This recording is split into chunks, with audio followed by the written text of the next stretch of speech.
হ্যাঁ আতিক সাহেব বাড়িতে আছেন? আতিক সাহেব, হ্যাঁ জি বলেন। কংগ্রেচুলেশন আতিক সাহেব, আপনার চাকরির অ্যাপয়েন্টমেন্ট লেটার চলে এসেছে।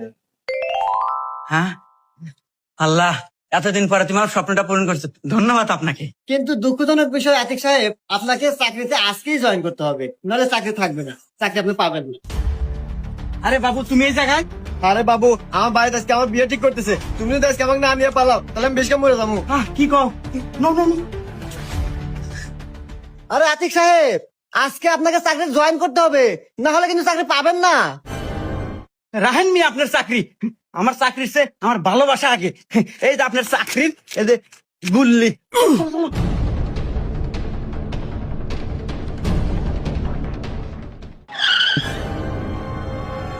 আরে আপনি সোহাগী আপা না? হ্যাঁ আমি সোহাগী, কি বলবেন বলেন। এই যে আপনার চাকরির অ্যাপয়েন্টমেন্ট লেটার, আপনার তো চাকরি হয়ে গেছে। হ্যাঁ কি কন? আরে সোহাগী, কই যাও তুমি? আমরা পালামু না, আসো। আরে রাহো, তোমার পালাই না, আমার চাকরি হয়ে গেছে, আমি বাদ যাবো। বাদ যাবা মানে? তাহলে আমাকে ভালোবাসা? আর রাখ তোর ভালোবাসা, চাকরি থাকলে তোর মতো পোটাক আমার পিছনে 50-60 ঘুরবো।